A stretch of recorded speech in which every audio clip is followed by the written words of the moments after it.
morning. So today it is Tuesday.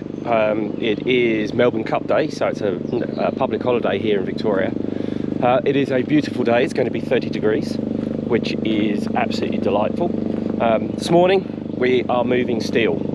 So the next phase of the steels are here for the house, and I will be moving those up to from the shed down here, which I'll show you these steels. Hang on, here they are. So this is the next chunk of steel we'll be taking up and getting these ready to be erected later on. This is the top, and this has a large piece of wood, intersects with two pieces of wood that are going to come in and fix to this plate. This is for the deck element, and it's the same here. Now, on the noise in the background, we should talk about the noise in the background. So down there in the little shed is the diesel generator, and the reason it's running is because a week ago we had more storms and took power out. We kept power through the storm, and the storm was on the Wednesday night. We kept the power through until Sunday night, and then it was for some reason it's been turned off. It was interesting because the houses behind, they were without power on the Wednesday night. Their power failed, and at that point when they were restored, we lost it, and it was almost instantaneous. I suspect the power company have blown something up. They originally said on their tracker website that it would be restored last night at midnight. I believe it's now been updated and coming back on the 3rd, so midnight Wednesday.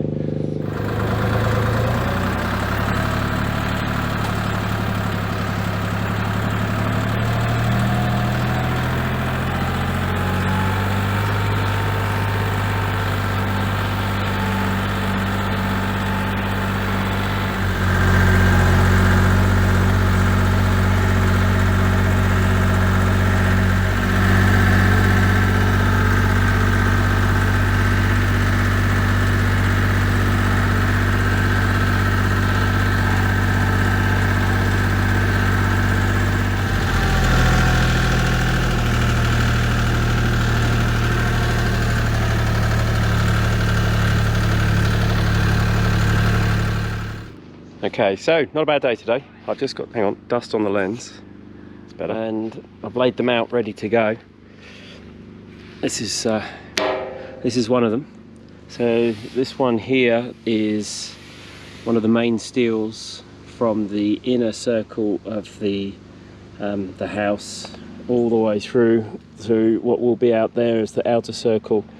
And then that intersection there, that piece of webbing welded on, is where the floor comes in. One of the uprights just here. So this is the top, and this is going to sit on a footing just over there. I put this one up just to get an idea of what it's going to look like. Got it bolted in. It's sitting on the upright itself. I used the tractor, so I just literally put the tractor on here and just raised it up. The bolts go in. It really is like putting a large Meccano set together.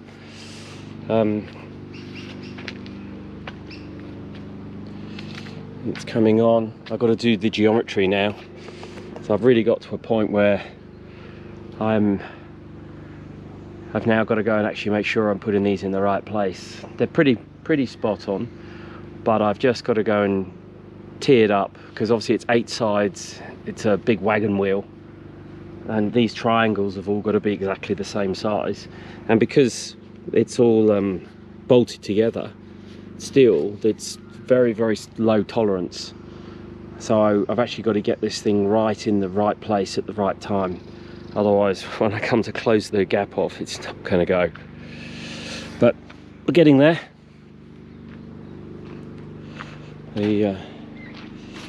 Actually, this bit of wood's not actually that needed it there anymore. They can actually come out because it's sitting, well, it's bolted in now. I just use this just to prop it up to the right point, and then I can, with the tractor, with the bucket, I can then stand these up. This is as far as I can go myself, is putting these smaller ones round here. When we come to these are all 3.5 meters or thereabouts, these ones, but the ones that sit on the pads here, this pad here, that pad out there, this is the high side, this pad here, that one there, and that one over there, these are double height, so they're going to be 6 and a bit meters in total. And the problem I have with that is, actually I shouldn't have got the sun on you. The problem I have with that is that's greater than I can lift, so I've got a crane ordered, booked in for that, and we'll get those craned up into place, get them fixed, get all the intersections all the way around, so there's a connection all the way around at the ground level, which is the ground floor, and then an intersection or connection all the way around at the first floor, and also the inner circle, and that will bring it all true. But each spot is marked in place on each of the pads, so I know where I'm putting stuff, but I will put them all together, put them pretty accurately where I think they've got to belong, and then we'll bolt it together and see how we go. Had a bricklayer come up on the weekend to have a look at putting this staircase in, but the problem I have here, it's just availability of the trades. So he wasn't able to do it for me. But we've got to put a double skin. So there's concrete blocks this side, cavity, brick this side, and each of the stairs cantilevers out, freestanding. There's 16 of them that will go up there. So there will be this pole here, will go on that corner, be another pole just here, one behind the camera, and 2 more over there. And what they will do is that there will then be brickwork in between each of those. I put the ropes up just so it just keeps it stable. I don't think I'm actually needed, but I thought I would put them up anyway. But it's coming on. It's coming on. Today's been such a beautiful day. You know, it's been blue skies, it's 30 degrees. We've still got the generator running in the background because we still don't have any mains power. I need a new plan, and I can run the generator. The generator is 8 kVA, so that'll run the house. Most things you can't run I'm looking at solar, and I'm wondering whether to go for one of these off-grid battery backup systems with an inverter and actually move on to something that removes the dependency on the company provided supply, because it's just so poor. Every time we get a big wind, a gum tree comes down, or an ash tree comes down, or a blackwood comes down, and that's the end of the power. So this is the second time this year where we've had 5+ days of no power. The one in June was 9 days, and it gets a bit tedious.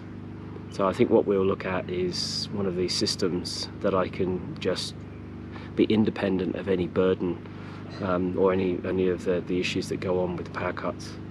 But that's a work in progress. They're quite expensive. They started about, I saw the first one was about $10,000 Australian, and then you can go 16, or you can go even much higher than that, depending on, it's just how much load you want to be able to tolerate simultaneously.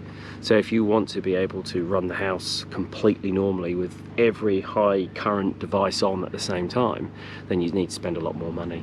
But we'll see how we go, and it's just going to be one of those things, going to be an experience. But as I said, it's been a beautiful day today.